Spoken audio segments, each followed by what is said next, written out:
కృష్ణం వందే జగద్గురుం. జై శ్రీకృష్ణ. ఈ వీడియో చూసేక ముందు ఒక లైక్ కొట్టి జై శ్రీకృష్ణ అని కమెంట్ చేయండి. ఆడపిల్లలకు ఇలాంటి పేర్లు పెట్టకూడదు.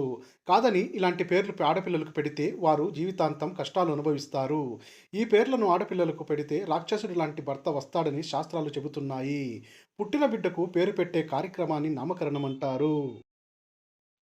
హిందూ మత ప్రకారం ఒక వ్యక్తి తన తల్లి గర్భం నుండి మరణించే వరకు 16 ఆచారాలను అనుసరిస్తాడు. వీటన్నిటిలో నామకరణానికి 5వ స్థానం ఇవ్వబడింది. నామకరణం ఒక వ్యక్తి జీవితంపై గొప్ప ప్రభావాన్ని చూపుతుంది. అందువల్ల పేరు పెట్టే ముందు చాలా ఆలోచించాలి. నవజాత శిశువు జన్మించిన వెంటనే అతని కులకర్మలు జరుగుతాయి.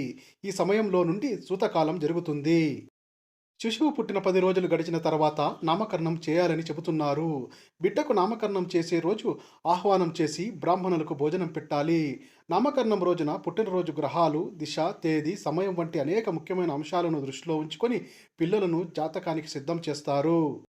పిల్లల పుట్టుకను బట్టి మొత్తం నిర్ణయించబడుతుంది. మొత్తాన్ని దృష్టిలో ఉంచుకొని నామకరణ కర్మలు చేయటం, ఆపై నామకరణ రోజున బిడ్డకు సూర్యుడు దర్శనం ఇవ్వాలి.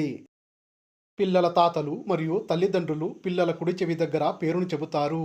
ఈ పవిత్ర వ్రతం కొన్ని సమాజాలలో 5గురు మహిళల సమక్షంలో నిర్వహిస్తారు. కొన్ని సంప్రదాయాలలో శిశువుకు స్వాగతం పలికేందుకు 5గురు స్త్రీలు పాటలు పాడుతారు. దాని తర్వాత వచ్చిన ప్రతి ఒక్కరూ బిడ్డకు ఆశీర్వాదమిస్తారు. ఇది నామకరణం యొక్క సాధారణ ఆచారం. ఇది పేరు పెట్టే పద్ధతి అయితే ఇలా నామకరణం చేసేటప్పుడు కొన్ని రకాల పేర్లను అస్సలు పెట్టకూడదని శాస్త్రాలు చెబుతున్నాయి. మరి ఆడపిల్లలకు, మగపిల్లలకు ఎటువంటి పేర్లు పెట్టకూడదు అనే విషయాన్ని ఇప్పుడు మనం ఈ వీడియోలో వివరంగా తెలుసుకుందాం. పేరు పెట్టేటప్పుడు అనగా నామకరణం చేసేటప్పుడు చాలా జాగ్రత్తలు తీసుకోవాలి. ఎప్పుడైనా సరే బిడ్డకు నామకరణం చేసే కార్యక్రమం ఇంట్లోనే చేయాలి. మీరు చేయాలనుకుంటే ఆలయం లేదా యజ్ఞస్థలంలో కూడా హోమం చేయవచ్చు. పూజ కోసం ఉంచిన కలశంపై ఓం మరియు స్వస్తిక్ వంటి శుభచనాలను తయారు చేయాలి. పిల్లలను పూజ స్థితికి తీసుకువచ్చే ముందు పిల్లల నడుముకు పట్టుదారం కట్టడం చాలా ముఖ్యం. పేరు ప్రకటించే సమయంలో ఉపయోగించే ప్లేట్ పూర్తిగా కొత్తది ఉండాలి. నామకరణం రోజున మాత్రమే ఆ ప్లేట్ను తెరవాలి. అలాగే ఈరోజు సాత్విక ఆహారాన్ని ఇంట్లో తయారు చేసుకొని తినాలి.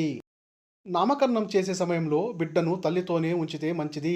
శాస్త్రాల ప్రకారం పండుగ, అష్టమి, చతుర్దశి, అమావాస్య మరియు పౌర్ణిమ రోజులలో పిల్లలకు పేర్లు పెట్టకూడదు.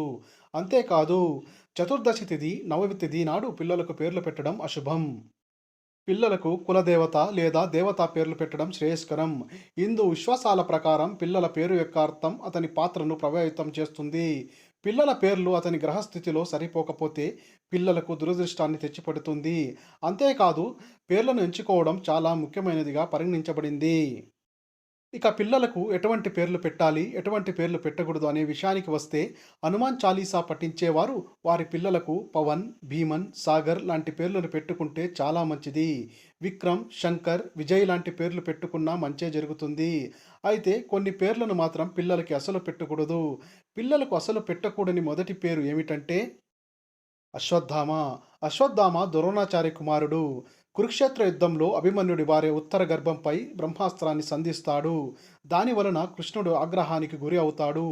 అప్పుడు కృష్ణుడు అశ్వత్థామతో కలియుగం అంతమయ్యేంత వరకు లోకంలోనే జీవిస్తూ ఎన్నో బాధలు అనుభవిస్తావు అంటాడు.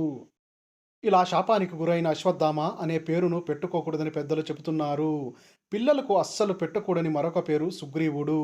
రామాయణంలో సుగ్రీవుడు వాలితో ఎదురుగా యుద్ధం చేసి గెలవలేక రాముడితో చెట్టుచాటు నుండి చంపించి అధమ యుద్ధం చేసి రాజ్యాన్ని సాధించాడు. కనుక సుగ్రీవుడి పేరు కూడా పిల్లలకు పెట్టుకూడదు.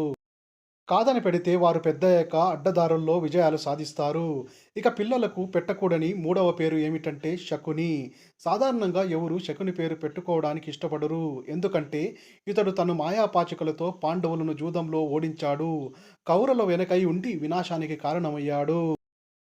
కనుక పిల్లలకు శకుని అనే పేరు పెడితే వారు జూదానికి బానిసలవుతారని, ఇతరుల జీవితాలను నాశనం చేస్తారని పెద్దలు అంటున్నారు.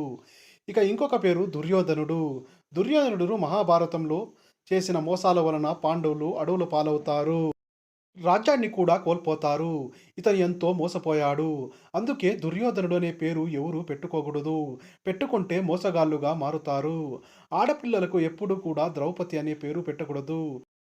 ద్రౌపది పతివ్రత అయినప్పటికీ 5గురు భర్తలు ఉండడం వలన ద్రౌపది అనే పేరును ఏ ఆడపిల్లకు పెట్టకూడదు. పెడితే చాలా ఘోరాలు జరిగిపోతాయి. మండోదరి అనే పేరు కూడా పెట్టుకోకూడదు. రామాయణంలో మండోదరి మంచి గుణం కలిగిన స్త్రీగా వర్ణించబడింది. మండోదరి మంచి వ్యక్తిత్వం కలిగినది. పైగా సహనశీలి, దానగుణం కలది. కానీ ఆమెకు రావణాసురుడు లాంటి రాక్షసుడు భర్తగా దొరికాడు. కనుక మండోదరి అనే పేరును పిల్లలకు పెడితే రాక్షసుడు లాంటి భర్త వస్తాడని చాలామంది నమ్ముతారు. అందుకే ఆడపిల్లలకు ఆ పేర్లు అస్సలు పెట్టకూడదు. ఎప్పుడు మందర అనే పేరును కూడా పెట్టకూడదు. మందర గురించి రామాయణంలో ఉంది.